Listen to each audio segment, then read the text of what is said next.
Subscribe करें और bell दबाएं ताकि कोई खबर रह न जाए।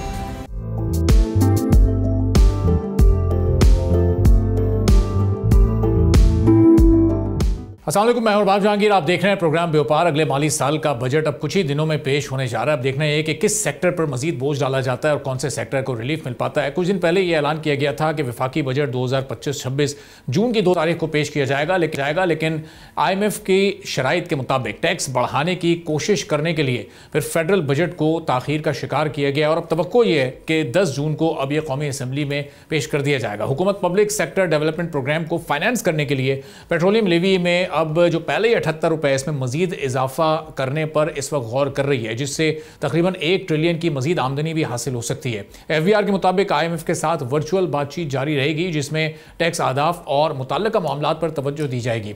IMF ने पाकिस्तान स्टेट ऑयल के शेयर्स की कीमत में इजाफे पर तशवीश का इजहार किया और ये सर्कुलर डेट में 1 ट्रिलियन की वापसी के हुकूमती मनसूबे की मंजूरी भी रोक दी है। साथ साथ IMF ने बिजली में दी गई 1.04 ट्रिलियन की सब्सिडी भी रोकने की तजवीज़ दी है। बैनुल-अक़वामी मालियाती फ़ंड के मुताबिक 2025 की दूसरी शिशमाही में यानी दूसरे हाफ में पाकिस्तान के लिए फंडिंग का अगला जायज़ा मुतवक्के है।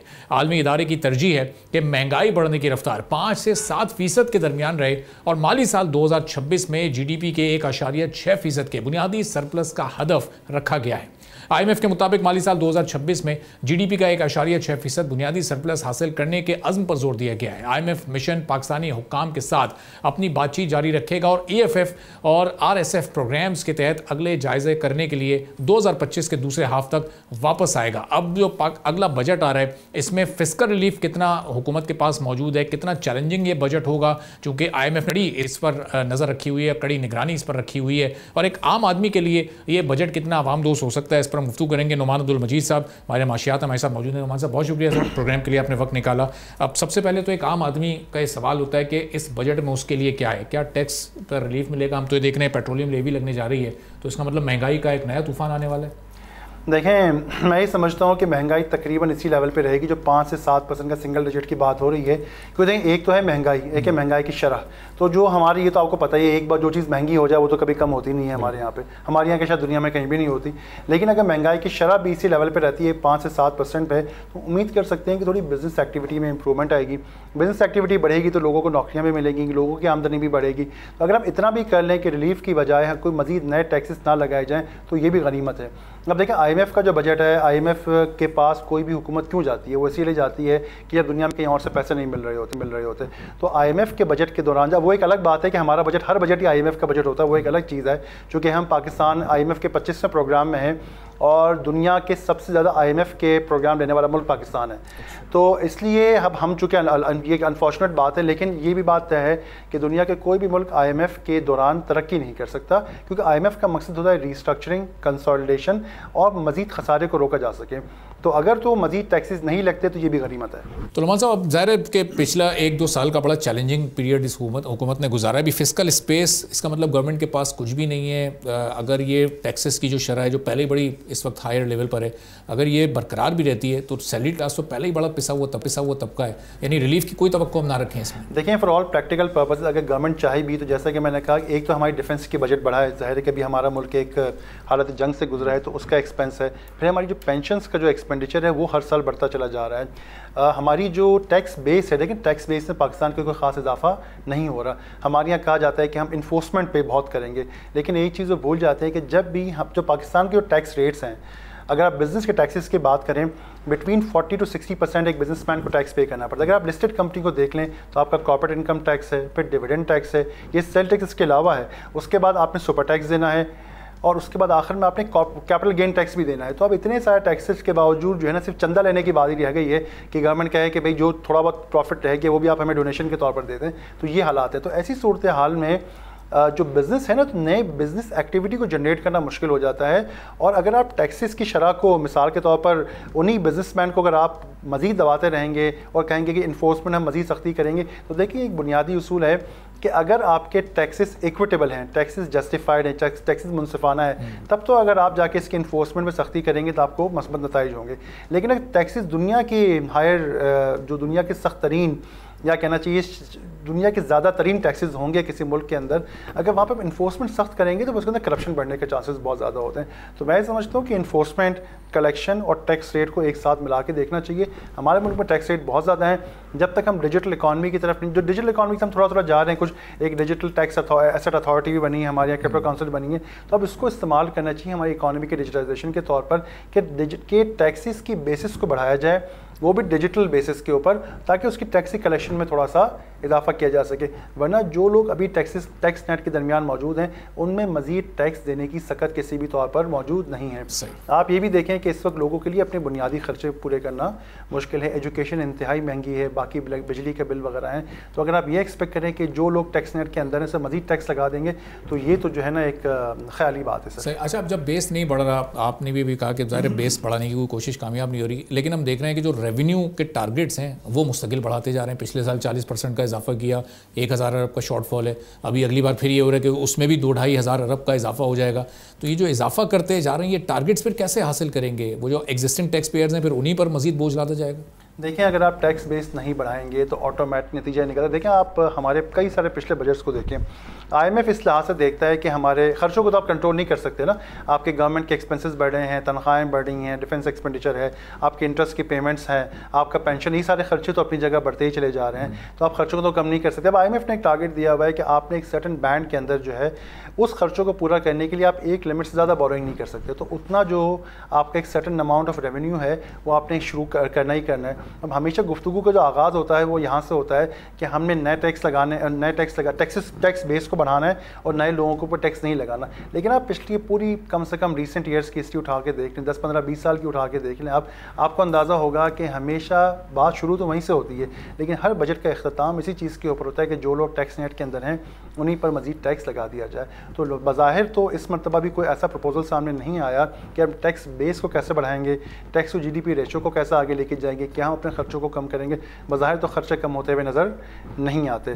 तो इस सूरत हाल में अगर हमें टैक्स बेस को, रेवेन्यू बेस को बढ़ाना है, तो नतीजा यही निकलेगा कि जो लोग टैक्स नेट के अंदर मौजूद हैं या हमारे इनडायरेक्ट टैक्सेस जो ऑलरेडी 18% पे सेल टैक्स हमारा है, वन ऑफ द हाईएस्ट है, तो इन्हीं चीज़ों में इजाफा किया जाएगा। क्योंकि जब तक अगर आप द ओनली अदर ऑप्शन है कि इकॉनमी को डिजिटाइज किया जाए और ऑटोमेटिकली टैक्स बेस को बढ़ा करके लिया जाए, लेकिन वो चीज़ अनफॉर्चुनेटली होती हुई नजर नहीं आ रही। एग्रीकल्चर सेक्टर को अभी जो टैक्स नेट में लाने की कोशिश हुकूमत ने की और अगले फिस्कल ईयर से अब वो एप्लीकेबल भी होने जा रहा है, तो वो किस हद तक कारामद साबित होगा, उससे कितना नया टैक्स कलेक्ट हो सकता है, और साथ साथ रिटेल सेक्टर को भी टैक्स नेट में लाने के कुछ प्रपोजल्स कुछ प्राइवेट इदारों की तरफ से दिए गए, तो ये अब किस हद तक ये कारामद साबित हो सकते हैं और सैलरीड पर्सन्स पर से ये बोझ कम कर सकेंगे? देखें, सैलरीड पर्सन से बोझ कम करना मुझे कम से कम इस बजट में तो मुश्किल नज़र आता है, और लोग गवर्नमेंट ने काफ़ी मरतबा ये इंदिया तो दिया है, लेकिन मुश्किल नज़र आता है। जहाँ तक रिटेल सेक्टर का ताल्लुक है, तो रिटेल सेक्टर के टैक्स कलेक्शन का टोटल ताल्लुक इस बात पर है कि आप कितना डिजिटल इकॉनमी को और डिजिटल पेमेंट्स को प्रमोट करते हैं। आप खलीजी मालिक को भी देख लें, आप UAE को देख लें, सऊदी अरेबिया को देख लें, उन्होंने जो भी रिटेल सेक्टर से टैक्स की कलेक्शन की है वो डिजिटल इकॉनमी के थ्रू की है। आपका सिस्टम जो है वो रिटेलर्स का इंटीग्रेटेड होना चाहिए। वहाँ पर सब्ज़ी वाले के पास भी POS मशीन होती है। अगर हम डिजिटल इकॉनमी की तरफ नहीं जाएंगे, डिजिटल पेमेंट्स की तरफ नहीं जाएंगे, कभी भी रिटेल सेक्टर को आप टैक्स नेट में लेके नहीं आ सकते। एग्रीकल्चर का भी जहाँ तक ताल्लुक है, चूँकि एग्रीकल्चरिस्ट है उसका भी शिकवा ये है कि हमें हर इनपुट के ऊपर देना पड़ता है, अपना टैक्स भी देना पड़ता है, हमारी कॉस्ट बहुत हाई है, हमें वो फैसिलिटीज़ अवेलेबल नहीं है। तो मैं समझता हूँ एग्रीकल्चर में जो टैक्स लगे उसको ग्रेजुअली होना चाहिए, उसको ऑटोमेटेड होने चाहिए, और उसका ईज़ ऑफ पेमेंट बहुत ज़रूरी है। देखिए, अभी हम इसका मैकेनिज्म को रोल आउट कर रहे हैं। अगर हम टैक्सेस को हम ये समझें कि जिस तरह हम 30-40% कॉर्पोरेट टैक्स उठा रहे हैं यहाँ से इनकम, वही टैक्सेस हम वहाँ जाके एग्रीकल्चरिस्ट पे लगाएंगे, तो हो सकता है कि कुछ लोगों से तो आप वसूल करें, लेकिन सब लोगों से वसूल नहीं कर सकेंगे। तो बहुत ज़रूरी है कि इसका जो रोल आउट है वो ग्रेजुअल हो और वो इतना हो कि बंदा खुशी से दे सके। तो इसका मतलब जो ड्यू रिफॉर्म्स हमें करने थे वो अभी तक हम कामयाबी से तो नहीं कर सके, चूँकि ये POS हम मुख्तलिफ जगहों पर देखते तो हैं, लेकिन वहाँ हमें देखते हैं कि कैश पेमेंट्स ले भी जा रही होती हैं और उस पर एक टैक्स की मद में एक हैवी अमाउंट भी उस पर मौजूद होता है, और ये हमें यकीन होता है कि वो हुकूमत तक नहीं पहुँच पा रहा, बल्कि वो दरमियान में ही कहीं डिस्ट्रीब्यूट वो हो जाता है। तो ये सिस्टम कैसे फिर ख़त्म होगा जब तक ये रिफॉर्म्स नहीं हो जाते? देखिए, पूरा इकोसिस्टम आपने ठीक करना होगा। ये सिर्फ आप FBR पे सारा जो जिम्मेदारी नहीं डाल सकते। FBR है, आपकी मिनिस्ट्री ऑफ फाइनेंस है, आपके स्टेट बैंक ऑफ पाकिस्तान है, आपके बैंक से एक कंप्लीट इकोसिस्टम क्रिएट करना होगा। जैसे मैं आपको मिसाल दूँ सऊदी अरेबिया की, सऊदी अरेबिया ने सन 2016-17 में जब अपना विजन 2030 अनाउंस अनाउंस किया, तो उन्होंने इस बात के साथ साथ ये भी इंदिया दिया कि हमारी जो फाइनेंशियल सेक्टर की रिफॉर्म्स होंगी तो 12 सालों के अंदर हमारी जो कैश इकॉनमी है उसको हम 80% कैशलेस इकॉनमी कर देंगे। अभी तक हमारी तरफ से कोई ऐसा टारगेट या कोई ऐसा विजन सामने नहीं आया कि हम अगले 10 सालों के अंदर कैसे इकॉनमी को कैशलेस करेंगे, कैसे डिजिटाइज करेंगे। अगर आज भी हम देखें एक दिन में तो ये चीज़ हो नहीं सकती।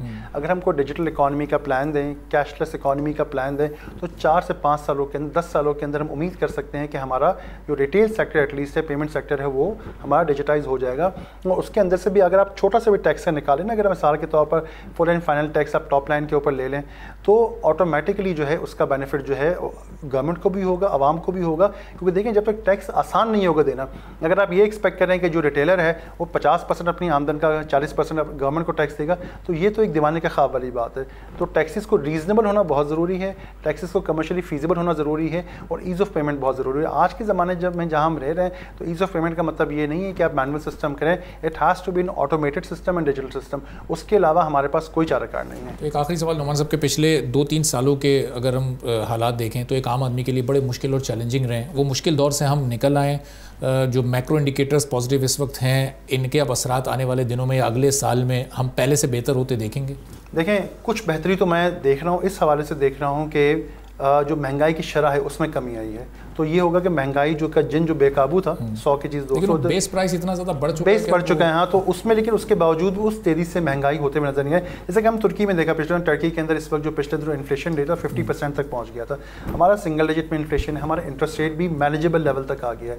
अगर मैं टैक्स रेट्स को थोड़ा सा कम कर लिया जाए, हमारे कॉर्पोरेट सेक्टर के रिजल्ट्स भी ठीक हैं, तो उम्मीद की जा सकती है कि अगले साल इकोनॉमिक एक्टिविटी बेहतर होगी। ऑलरेडी थोड़ा सा इकॉनमी में कैश का फ्लो है थोड़ी सी बेहतरी तो आई है, लेकिन अगर मजीद टैक्सेस लगाए जाएंगे तो क्या होगा कि जो इकॉनमी में थोड़ी सी बेहतरी आई है उसको मजीद स्क्वीज़ कर लिया जाएगा। तो मैं समझता हूँ कि थोड़े से इंटरेस्ट रेट्स को मजीद कम कर दिया जाए, 2-3% मजीद कम किया जाए, थोड़ा सा टैक्स रेट को कम किया जाए, जो कि मुश्किल नज़र आता है टैक्स रेट वाला कम वाला मामला, और इन्फ्लेशन को कंट्रोल में रखा जाए, तो अगला साल बेहतर हो सकता है। ठीक है, चलिए बहुत बहुत शुक्रिया नोमान अब्दुल मजीद साहब, हमारे माशियात हमारे साथ मौजूद थे। गुफ्तगू आपने लेते हैं, ब्रेक के बाद वापस आएंगे, एक और अहम मौजू पर बात करेंगे।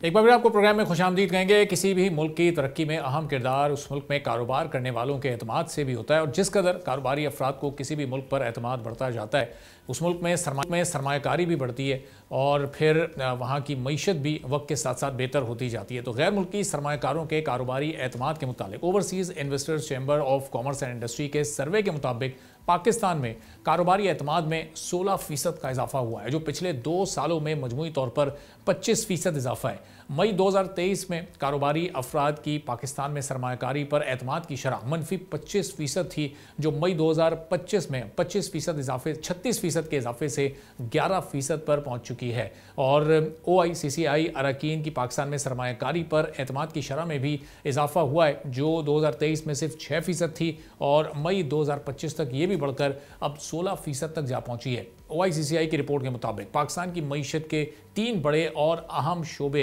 मैन्युफैक्चरिंग, रिटेल सेक्टर और सर्विसेज 2022 में रहने वाले मनफी रुझान से अब मुकम्मल तौर पर निकल आए हैं। इस रिपोर्ट के मुताबिक मेट्रो शहरों में कारोबारी अफराद के एतमाद में 17% का इजाफा हुआ है, जो 2023 में -3% था, और अब ये बढ़कर 14% तक पहुँच चुका है। जबकि छोटे शहरों में कारोबारी अफराद के सरमायाकारी के रुझान में 2023 के मुकाबले में 8% बेहतरी देखी जा रही है। अब यहाँ पर ज़ाहिर एक सवाल यह है कि कारोबारी एतमाद में बेहतरी के लिए ऐसे मज़ीद क्या इक़दामात उठाए जा सकते हैं, और अभी क्या इक़दामात उठाए गए कि ये सब कुछ मुमकिन हो सका है, और जो माशी अशारी हैं वो इतनी बेहतरी की जानिब इस वक्त इशारा कर रहे हैं। मोहम्मद उवैस अशरफ साहब डायरेक्टर रिसर्च हैं AKD सिक्योरिटीज़ के, उनसे इस पूरी सूरत हाल पर गुफ्तगू करेंगे। तो उवैस साहब, जो ओवरसीज़ इन्वेस्टर्स का इस वक्त पाकिस्तान पर एतमाद है, हम देख रहे हैं गुज़िश्ता 2 सालों में इसमें खासी हद तक और बड़ा तेज़ी के साथ इजाफा हुआ है। तो हमारी इकॉनमी इस वक्त ओवरऑल राइट ट्रैक पर जा रही है, जो हमारे हालात हैं ओवरसीज़ इन्वेस्टमेंट के लिए इस वक्त बेहतरीन और आइडियल है। देखें ओवरसीज जो इन्वेस्टर होते हैं उसको 2-3 चीज़ें बेसिक रिक्वायरमेंट होती हैं। एक तो आपका जो पॉलिटिकल सेटअप है वो एक सर्टेनिटी आपको प्रोवाइड करता हो। वो हमने देख लिया कि पिछले 2-2.5 साल के अंदर हमने जो पॉलिसी कंसिस्टेंसी अपनाई है, चाहे वो एनर्जी प्राइसेस पे मुश्किल तरीन डिसीजंस हों, या रुपी डिवैल्यूएशन का डिसीजन हो, या कोई डॉलर होल्डिंग को रोकने के इक़दामात हों, या बॉर्डर पे हमें लॉ एंड ऑर्डर मेंटेन करना हो, तो उसमें भी काफ़ी कंसिस्टेंसी रही है। तो ये बेसिक पैरामीटर होता है, जो भी ओवरसीज इन्वेस्टर होते हैं वो इस चीज़ को देख रहे होते हैं। उसके साथ साथ फिर करेंसी को वो देख रहे होते हैं कि करेंसी स्टेबल है या फिर डेप्रिशिएट हो रही है या इसके ऊपर प्रेशर तो नहीं है। तो वो उसको गेज करने के काफ़ी सारे तरीके होते हैं। एक तो ये है कि आपका एक्सचेंज रेट जो है वो पिछले तकरीबन 2 साल से इसी लेवल के ऊपर मेंटेन्ड है।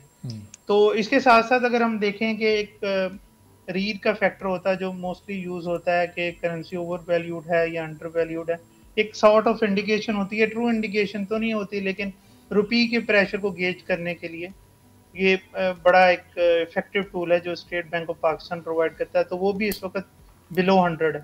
फिर देखा जाता है कि ये जो कंट्री है वो करंट अकाउंट डेफिसिट तो नहीं रन कर रही, तो वो भी हमारे केस में अभी तक हमने इस साल में 1.8 बिलियन का करंट अकाउंट सरप्लस रन किया है पहले 10 महीने में। तो ये अगर हम सारी चीज़ों को इन कंबाइन देखें और फिर उसका अगर हम टैक्सेशन के रेवेन्यू की बात करें तो पिछले 3 साल में हमने उसको डबल करके दिखाया, 5 साल के अंदर हमने 3 गुना करके दिखाया। एसबीपी के रिजर्व्स की बात करें तो हमने तकरीबन 4 गुना करके दिखाया है 2023 से अब तक। और इस दौरान में जो इम्पोर्टेंट बात है कि हमने 21 बिलियन की इंटरेस्ट पेमेंट और डिविडेंड रिपैट्रिएशन भी की है।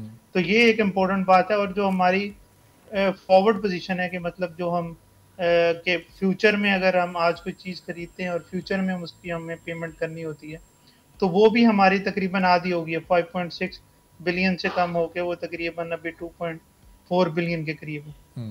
तो ये सारे इंडिकेटर्स को हम जब कलेक्टिवली देखते हैं तो ये एक positive macro economic picture portray करते हैं। तो उसकी रिफ्लेक्शन अगर लेट से कि आप लोकल इन्वेस्टर हैं, ये तो होगी ओवरसीज की बात कि उनके लिए एक पॉजिटिव पहलू है, जो जितने भी इंडिकेटर्स वो देखते हैं वो सारे कंट्रोल्ड हैं और फ्यूचर में भी वो नीचे ही लग रहे हैं। सही। लेकिन अगर हम लोकल इन्वेस्टर की बात करें, वैसा लोकल इन्वेस्टर पे आप आइएगा बिल्कुल, लेकिन बस एक ज़िमनी सवाल कि जो इस वक्त ओवरऑल एक बड़ी ज़बरदस्त पिक्चर आपने इस वक्त प्रेजेंट की और सारे इकोनॉमिक इंडिकेटर्स हमारे जो मैक्रो इंडिकेटर्स हैं वो पॉजिटिव हैं, लेकिन वो रिफ्लेक्शन हमें फॉरेन डायरेक्ट इन्वेस्टमेंट में उस तरीके से नहीं दिखाई दे रही। अभी भी नंबर वाइज हम खासे पीछे हैं, परसेंटेज वाइज शायद हम उसमें ज़रूर ग्रेजुअली इजाफा कर रहे हों, लेकिन वो ह्यूज चंक जो हमें एक्सपेक्टेड है वो अभी भी हम हासिल नहीं कर पा रहे हैं। देखिए एफडीआई आने में हमेशा टाइम लगता है, तो अभी उसकी एक हम चीज़ देख सकते हैं कि रेकोडिक में हमारी डेवलपमेंट शुरू हो गई है। इसके साथ माइनिंग में और भी बहुत सारे प्रोजेक्ट्स हैं जिसके अंदर बहुत सारे कंपनीज जो हैं लोकल कंपनीज, उनका इन्वेस्टर कॉन्फिडेंस बहाल हुआ है। जैसे कि मारी पेट्रोलियम जा रही है माइनिंग के अंदर, फिर लकी ग्रुप जा रहा है, फातिमा ग्रुप भी उनके साथ जा रहा है।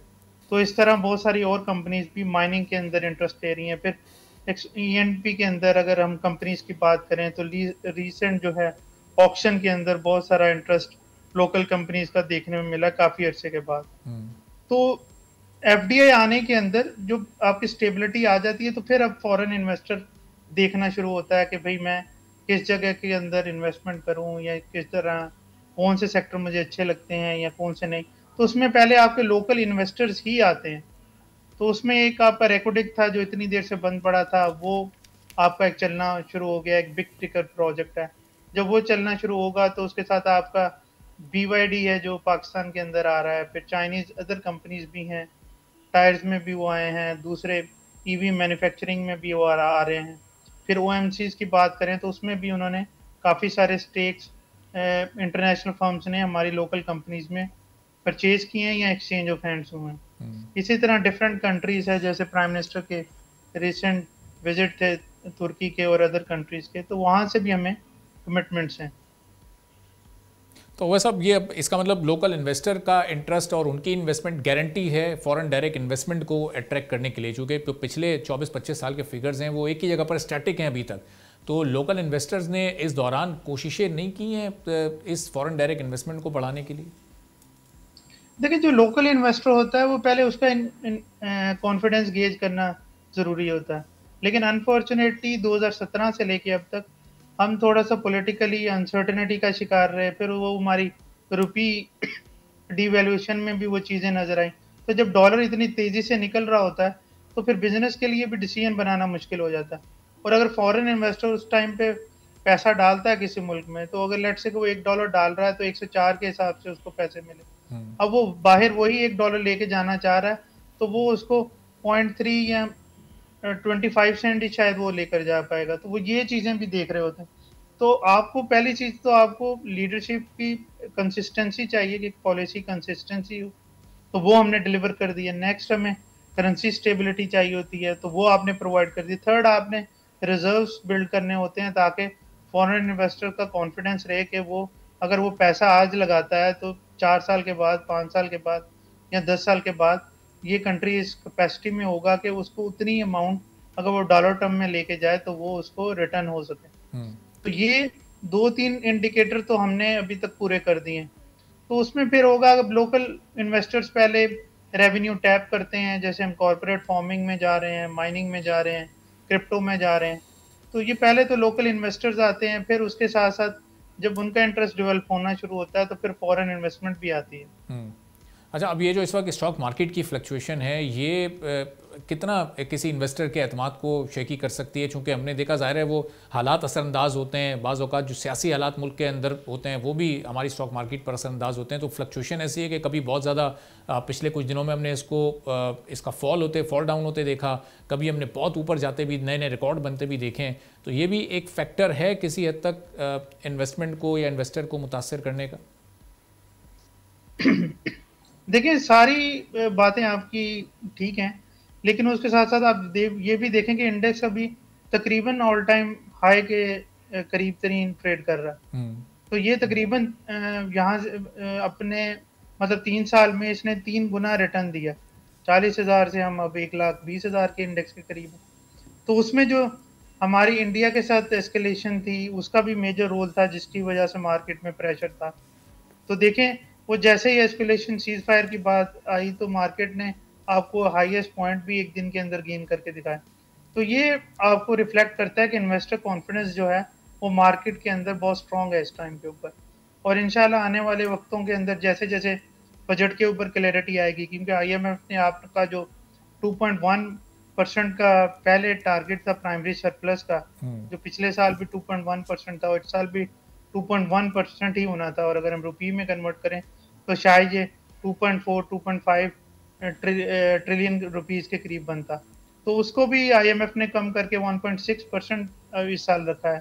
तो ये काफ़ी आपको जो है, क्योंकि प्राइमरी सरप्लस में आपका नॉन टैक्स रेवेन्यू भी आ जाता है, टैक्स रेवेन्यू भी आ जाता है, तो आपके पास बहुत सारे एवेन्यूज़ हैं जिससे आप बगैर उसके जो करंट बेस है उसके ऊपर प्रेशर डाले बगैर और टैक्स रैशनलाइजेशन करके ही जो रेवेन्यू मेजर से ये प्राइमरी सरप्लस अचीव कर सकते हैं, जो पिछले 3 सालों में शायद हमने नहीं देखा, क्योंकि जितना एग्रेसिवली हमने अपने इंटरेस्ट पेमेंट्स को दूसरी चीज़ों को मैच करने के लिए हमें इनकम चाहिए थी, कि जो हमने देखा कि भाई हमने डबल किया है अपने टैक्स रेवेन्यू को, तो उसके लिए हमें काफ़ी सारे मेजर्स भी लेने पड़े हैं। सैलरी के ऊपर टैक्स लगाना पड़ा है, बहुत सारे सेक्टर्स जो टैक्स नेट में नहीं थे उनको लेकर आना पड़ा।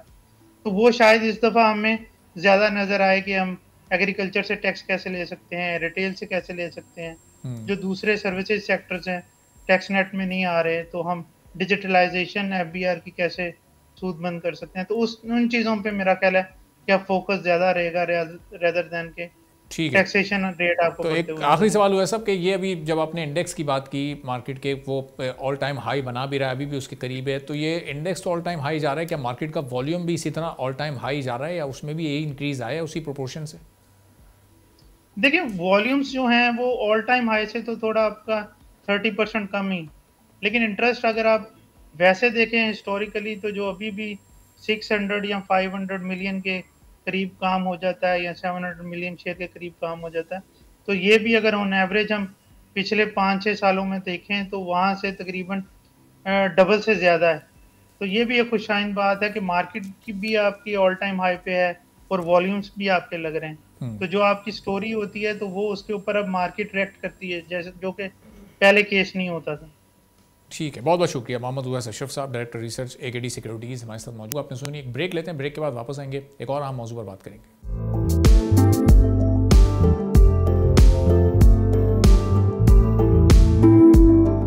एक बार फिर आपको प्रोग्राम में खुशामदीद कहेंगे। वफाकी बजट अब बहुत नज़दीक है, जल्द ही इसकी अनाउंसमेंट होनी है। हुकूमती अखराजात और मुल्की निज़ाम चलाने के लिए मुल्क में रहने वालों, कारोबार करने वालों, दीगर अफराद इस वक्त इस इंतज़ार में है कि अब उन पर कितना कितना टैक्स लगाया जाता है।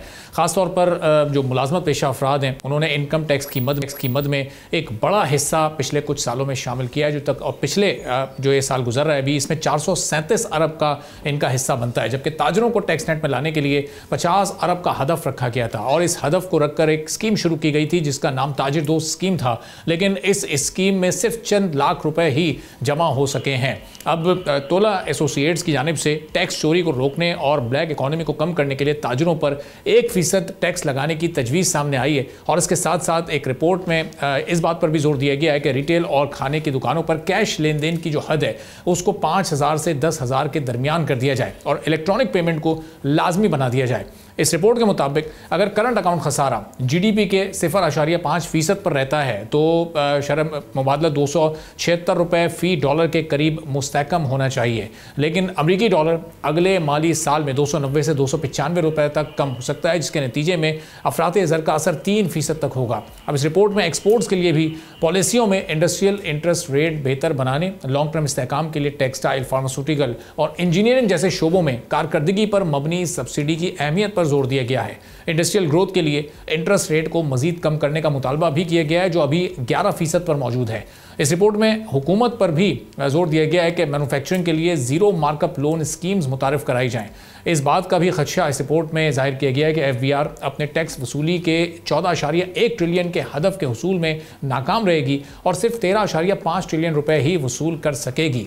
मौजूदा साल के लिए टैक्स रेवेन्यू 12.9 ट्रिलियन रुपए के असल हदफ से कम होकर 11.9 ट्रिलियन रुपए रह जाएगा। अब यहाँ पर 2-3 सवाल बनते हैं। ज़ाहिर है एक सवाल तो यह कि अगर FBR अपने हदफ को पूरा ना कर पाया तो इस कमी को पूरा करने के लिए क्या आवाम पर ही मजीद टैक्स लगाया जाएगा या फिर टैक्स नेट को बढ़ाने का कोई मंसूबा इस वक्त ज़ेरे गौर भी। और फिर ताजिरों पर टैक्स जो इस वक्त ताजिर दोस्त स्कीम फ्लॉप हुई है तो उसको कामयाब बनाने के लिए क्या ऑल्टरनेट तरीका इख्तियार किया जाएगा, कल पर हम बात करेंगे। हमारे अशफाक तोला साहब प्रेसिडेंट हैं तोला एसोसिएट्स के, टैक्स एक्सपर्ट हैं, हमारे साथ मौजूद हैं। हमारे साहब बहुत शुक्रिया प्रोग्राम के लिए, आपने वक्त निकाला।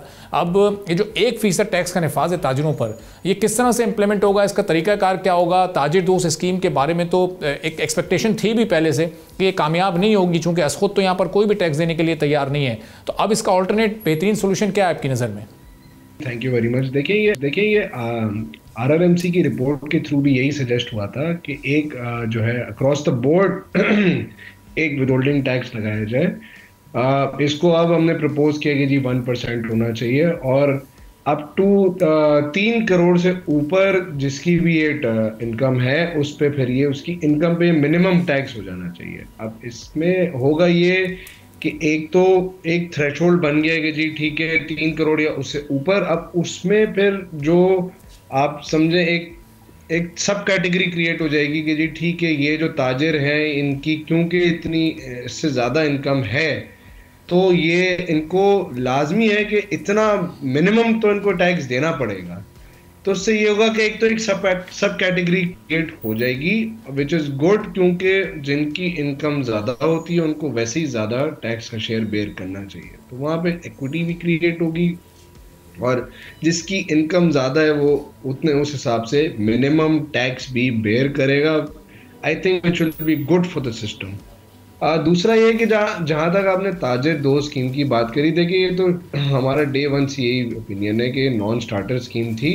जिस तरीके से इसका मॉडस ऑपरेंडी डिफाइन किया गया था ये बिल्कुल इम्प्रैक्टिकल स्कीम थी। और अब आई थिंक मीडिया में तो यही आ रहा है कि IMF ने भी यही जिक्र कर दिया है और डायरेक्ट कर दिया है कि इस स्कीम को एबॉलिश करें और एक ऑल्टरनेट लाएं। ऑल्टरनेट इनके पास टेबल पे ऑलरेडी आई थिंक 1-2 साल तो हो चुके हैं RRMC की इंटरिम रिपोर्ट को।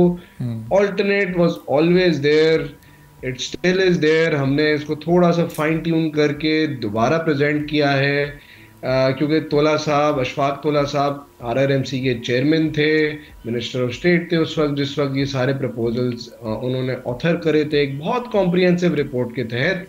तो वो अब दोबारा उसको जो करंट लॉ, करंट कानून का स्टेटस है, करंट इकोनॉमिक सिचुएशन है, उसके तहत अपडेट करके ये दोबारा प्रपोज किया गया हमारे एंड से कि जी ये इसको आप 1% विदहोल्डिंग टैक्स लाएं, इसको मिनिमम करें 3 करोड़ से ऊपर जिसकी भी इनकम है, ताकि ये लोग टैक्स नेट में भी आए और जिसकी ज़्यादा इनकम है वो उस हिसाब से अपना एक मिनिमम उतना टैक्स जमा करे। अच्छा, अब अगर इन प्रपोजल्स पर गवर्नमेंट इम्प्लीमेंट करती है और ताजिर टैक्स नेट में आ भी जाते हैं, तो वो कोई एक फिगर आपके जहन में मौजूद है कि कितना इस 1% पर टैक्स लागू करने के बाद उनसे टैक्स कलेक्ट किया जा सकता है, और उस कलेक्शन से क्या तनख्वाहदार तबके पर कोई रिलीफ के असरात मुरतब हो सकेंगे? कोई सुपर टैक्स कम हो जाएगा या जो स्लैब्स हैं वो कोई तब्दील हो सकते हैं? सर देखिए, फिगर इस वक्त एस्टिमेट करना थोड़ा सा मुश्किल और नामुनासिब भी हो जाएगा, लेकिन मेरे ख्याल से 200 से 300 अरब तो इनका इकट्ठा हो सकता है, प्रोवाइडेड ये सही तरीके से इसको इम्प्लीमेंट कर पाए। अगेन देखें, टैक्स प्रपोज करना, टैक्स लेवी करना और टैक्स को इम्प्लीमेंट करना तीनों मुख्तलिफ स्टेजेस होते हैं। ठीक है, प्रपोज तो हो गया है, लेवी भी शायद हो जाए, लेकिन स्टेक होल्डर्स को ऑन बोर्ड ला के इसको इम्प्लीमेंट करवाना मेरे ख्याल से सबसे क्रूशल स्टेज है। और अनफॉर्चुनेटली काफी, मैं किसी भी स्पेसिफिक गवर्नमेंट पे कोई ब्लेम नहीं कर रहा, लेकिन क्योंकि सक्सेसिव गवर्नमेंट्स जो है जितनी भी आई हैं, एक ही कॉमन इशू रहा है कि क्योंकि ये पॉलिटिकल इकोनॉमी का हिस्सा है, ये भी हो गया, एग्रीकल्चर भी हो गया, तो इसमें एक कभी भी आज तक कोई स्टेक होल्डर्स को ऑन बोर्ड लाके मिडिल ग्राउंड नहीं रीच किया। हमेशा कहीं ना कहीं से जो है कोई नेगोशिएशन ब्रेकडाउन हो जाती है और फिर जो है कोई भी टैक्स इम्पोज या लेवी नहीं हो पाता सही तरीके से। इसकी वजह से जो है मुल्क को नुकसान होता है, मईशत को नुकसान होता है। और फिर आप और मुझ जैसे तनख्वाहदार, खैर मैं तो पहले तनख्वाहदार था, बट जिस जमाने में था उस जमाने में भी I can feel the pain जो सैलरी क्लास का है कि इतना टैक्स बढ़ता जा रहा है, इट इज अनबेरेबल। तो जब एक सेक्टर या जो 2 सेक्टर जो सब्सटेंशियली आपकी मईशत में कंट्रीब्यूट करते हैं, वो जब अपना शेयर नहीं भरेंगे टैक्स का, तो फिर सर यही होगा कि दूसरे सेक्टर जो डॉक्यूमेंटेड है, जो कि जो है बहुत मिनिमल चांस होता है सैलरी क्लास के टैक्स एवेजन का, बट फिर वो यही होता है क्योंकि वो डॉक्यूमेंटेड सेक्टर है, उन्हीं पे टैक्स रेट्स बढ़ा दिए जाते हैं, ताकि वही एक फ्रेज है, they milk the same old cow.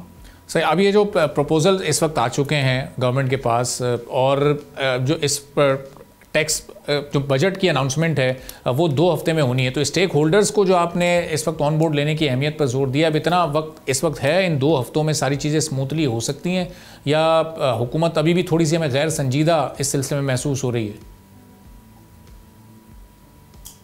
देखिए, it is never too late, it is never too late. कभी भी आप किसी भी वक्त 2 दिन पहले भी स्टेक होल्डर्स को ऑन बोर्ड ले सकते हैं। आप दावत तो दें, दावत को के साथ बैठे, आपने उन्हीं से ही टैक्स वसूल करना है ना। तो इट कैन नॉट बी कि आप उनको बगैर ऑन बोर्ड लिए उन पर टैक्स लगा दें। Representation of the stakeholder is must. हम एक डेमोक्रेटिक निज़ाम में रहते हैं, आइन फंडामेंटल राइट्स प्रोवाइड करता है, तो ये तो नहीं हो सकता कि बगैर स्टेक होल्डर्स को ऑन बोर्ड लिए। आप बेशक ये नहीं बोल रहा कि जी आप पूरी स्कीम चॉक आउट कर दें कि जी ये होगा और एक अग्रीमेंट साइन करके उठे, नहीं, ऑन बोर्ड लें, दावत दें, बैठें, कहीं से किक स्टार्ट तो करें प्रोसेस। किक स्टार्ट होगा, सीरियस नेगोशिएशंस होंगी, तो हो सकता है कोई मिडिल ग्राउंड बजट से पहले रीच हो जाए कि जी ठीक है, इन टैक्सेस को स्टेज वाइज इंप्लीमेंट किया जाए, जैसे एक जमाने में होने लगा था आज से कुछ साल पहले, बट वो फिर नहीं हो पाया। और क्योंकि वो नहीं हो पाया, इस वजह से आज तक ये सेक्टर जो है ये कभी डॉक्यूमेंटेड सेक्टर का पार्ट बन ही नहीं पाया।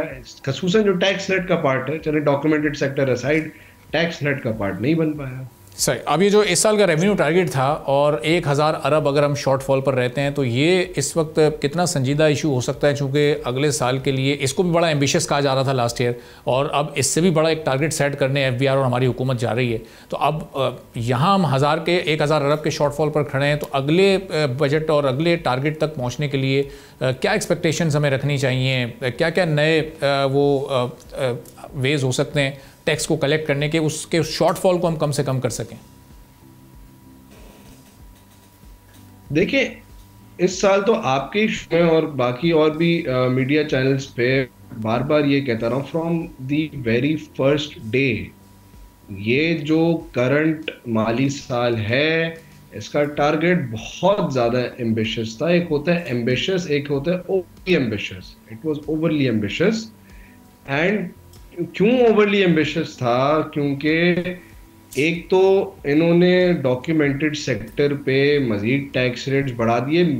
शायद ये एक्सपेक्ट कर रहे थे कि उन डॉक्यूमेंटेड सेक्टर पे टैक्स रेट बढ़ाने से इनके पास बहुत ज़्यादा टैक्स इकट्ठा हो जाएगा। मे बी हो सकता है इतना ना इकट्ठा हुआ हो जितना ये लोग चाह रहे थे। दूसरा, जो इकोनॉमिक प्रोजेक्शंस थी इन्फ्लेशन की जो उनकी थी, वो मटेरियलाइज नहीं हो पाई। तो इन्फ्लेशन तो एक ऑटोनोमस ग्रोथ होती है रेवेन्यू में।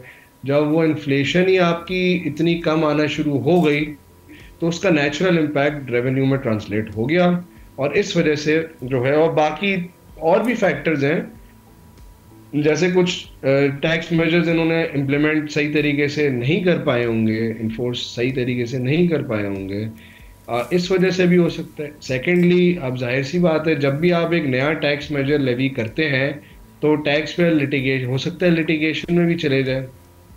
आप अभी तो खैर आपको पता ही होगा कि सुपर टैक्स हो गया, कैपिटल वैल्यू टैक्स हो गया, डीम्ड इनकम जो डीम्ड रेंटल इनकम पे टैक्स है, ये सारे इस वक्त लिटिगेशन में है। तो उस पे भी स्टे ऑर्डर्स इशू हो जाते हैं, तो वहां से भी एक जो एक्सपेक्टेड रेवेन्यू होता है उसका शॉर्टफॉल क्रिएट हो जाता है।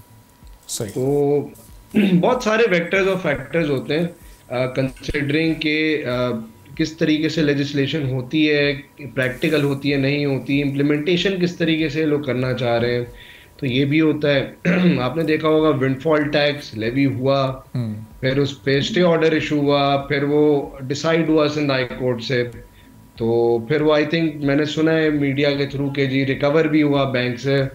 तो और अभी नया अमेंडमेंट ऑर्डिनेंस भी आया है, टैक्स लॉज अमेंडमेंट ऑर्डिनेंस, जिसके तहत हाई कोर्ट और सुप्रीम कोर्ट ने जब भी कोई एक इशू डिसाइड कर दिया टैक्स लॉ का, तो वो इमीडिएटली जो है अफसर जो है टैक्स अफसर 138 का नोटिस और 140 का नोटिस देके आपसे रिकवरी कर सकता है। उसमें ये भी अब लाजमी नहीं करा गया कि वो आपको नोटिस भी दे, वो तो वैसे भी रिकवर कर सकता है। ठीक है। तो अब वो बहुत सारे फैक्टर्स होते हैं। खैर मैं उस कानून को बिल्कुल सपोर्ट नहीं करूंगा, क्योंकि ये हमेशा एक बहुत एक अहम प्रिंसिपल है ड्यू प्रोसेस ऑफ लॉ का, कि जब तक आपकी हियरिंग नहीं हो, जब तक आपकी एडजुडिकेशन नहीं हो, तब तक आपके खिलाफ कोई कोर्सिव मेजर्स या रिकवरी मेजर्स नहीं होने चाहिए। ये तो बिल्कुल उस प्रिंसिपल की खिलाफ वर्जी है। जहां तक आप आने वाले एस्टिमेट्स की बात कर रहे हैं हमारे, तो हम एक्सपेक्ट कर रहे हैं कि इस माली साल में FBR कोई 11.9 खरब रुपए इकट्ठा कर लेगा। उसके बेसिस पे जो इन्फ्लेशन और GDP ग्रोथ की हमारी प्रोजेक्शंस हैं 10% और 3% की, उसके तहत 13.5 खरब रुपए अगले माली साल में इकट्ठा कर सकता है। अब इसमें यह है कि जो एक शॉर्टफॉल आइडेंटिफाई हो रहा है, क्या उसमें एडिशनल टैक्सेस लगाएंगे लोग, किस हद तक लगाएंगे, वो तो अभी जैसे जैसे बजट करीब आएगा वैसे वैसे आइडेंटिफाई होता जाएगा। कुछ मेजर्स हमने इक्विटेबल मेजर्स सजेस्ट करे हैं, अगर ये उनको जो है हमारी रिपोर्ट से अडॉप्ट कर लेते हैं, उन मेजर्स को और इम्प्लीमेंट कर देते हैं, उससे भी इनको अच्छा खासा फायदा हो सकता है। एक और मेजर भी था मिनिमम एसेट टैक्स का, वो भी बड़ा इक्विटेबल मेजर है। अगर आपके पास वक्त हो तो मैं डिटेल में जा सकता हूँ, नहीं हो तो बस यही बोल सकता हूँ कि इट्स एन इक्विटेबल मेजर। चलें, ये उससे भी इस पर हम आने वाले दिनों में फिर, चूंकि अभी बजट आने में भी 2 हफ्ते मौजूद हैं और इस दौरान इस पर हम गुफ्तगू करते ही रहेंगे, तो आने वाली किसी नशिस्त में इंशाल्लाह उस पर भी मजीद तफसील से बात करेंगे। बहुत बहुत शुक्रिया हमारे अशफाक तोला साहब, प्रेसिडेंट तोला एसोसिएट्स टैक्स एक्स मौजूद थे, गुफ्तगू आपने सुनी। इसी के साथ नाज़रीन आज के प्रोग्राम से इजाज़त दीजिए, अल्लाह हाफ़िज़।